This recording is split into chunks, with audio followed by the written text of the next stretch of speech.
അങ്ങനെ നമ്മുടെ വിനാഗിരിയിൽ വാട്ടിയെടുത്ത വെള്ളമുളക് ഇവിടെ സെറ്റ്.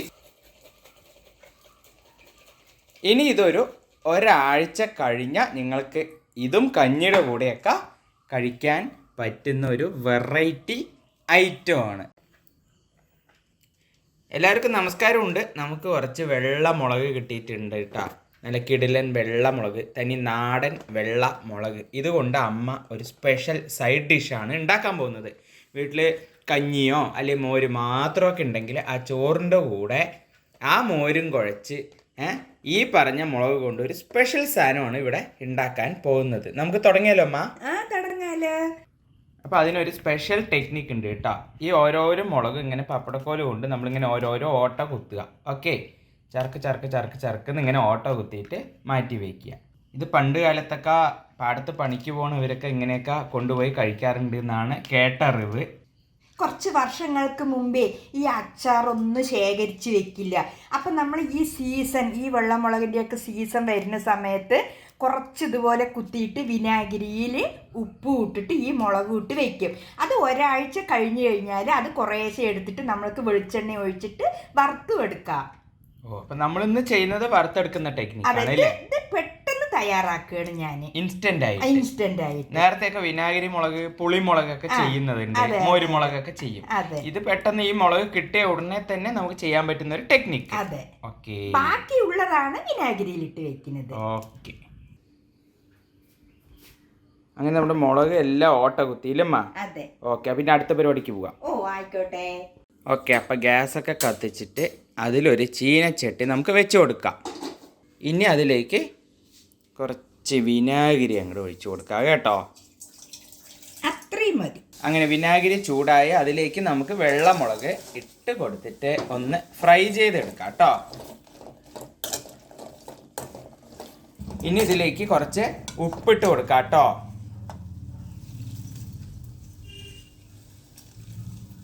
ഇപ്പം തന്നെ നല്ല മണം വരുന്നുണ്ട്. നന്നായിട്ടൊന്ന് മൊരിച്ചെടുക്കുക. ആദ്യം ഈ വിനാഗിരിയിൽ ഇതൊന്ന് വേവിക്കണം. വേവിച്ച ശേഷം ലാസ്റ്റാണ് ഒരു ടെക്നിക്ക് ഉണ്ട്, അത് ഞാൻ അപ്പം കാണിച്ചു തരാം. ഓക്കെ. അപ്പം നമ്മുടെ ഈ വിനാഗിരിയിൽ ഈ മുളകൊക്കെ ഒന്ന് പകുതി വെന്ത് കഴിഞ്ഞു.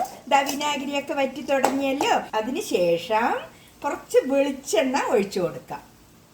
ഇനി നമ്മൾക്ക് ഈ വെളിച്ചെണ്ണയിൽ അങ്ങോട്ട് ഈ മുളകൊക്കെ കിടന്ന് നന്നായിട്ടൊന്ന് മൊരിഞ്ഞ് തരണം. അതുവരെ നമ്മൾക്ക് ഇങ്ങനെ ഒന്ന് ജോയിൻ ചെയ്ത് കൊടുക്കാം.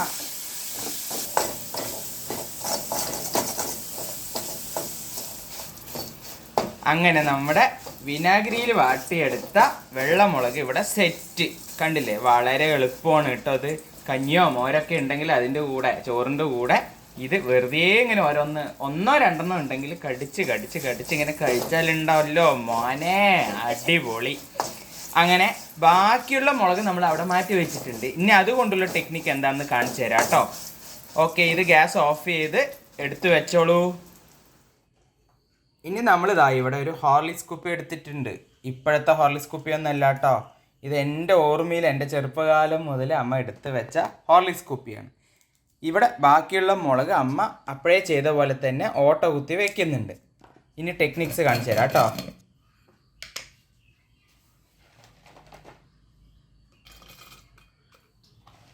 കുപ്പിയിലേക്ക് ആദ്യം തന്നെ നമ്മുടെ ഓട്ട കുത്തി വെച്ച വെള്ളമുളക് ഇട്ട് കൊടുക്കാം കേട്ടോ.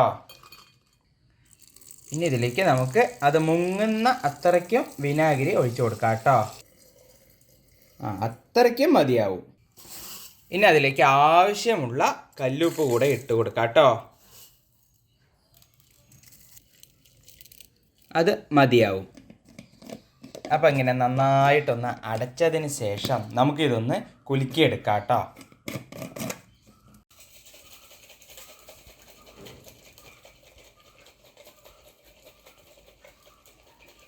ഇനി ഇതൊരു ഒരാഴ്ച കഴിഞ്ഞാൽ നിങ്ങൾക്ക് ഇതും കഞ്ഞിയുടെ കൂടെയൊക്കെ കഴിക്കാൻ പറ്റുന്ന ഒരു വെറൈറ്റി ഐറ്റമാണ്.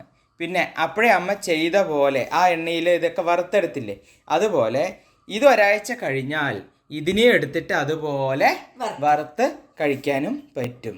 അങ്ങനെ കഞ്ഞിൻ്റെ കൂടെ കഴിക്കാൻ പറ്റിയ, അതായത് വെള്ളമുളക് കൊണ്ടുള്ള 2 വെറൈറ്റി ഐറ്റംസ് ഇവിടെ സെറ്റാണ്. കണ്ടില്ലേ? ഇത് വിനാഗിരിയിൽ ഇട്ട് വെച്ച വെള്ളമുളകും ഇത് വിനാഗിരിയിൽ മുക്കിയെടുത്ത വെള്ളമുളക് എണ്ണയിലും കൂടെ ഇട്ട് വേവിച്ച് വറുത്തെടുത്തത്. അപ്പോൾ ഇവിടെ എല്ലാം സിമ്പിളാണ്.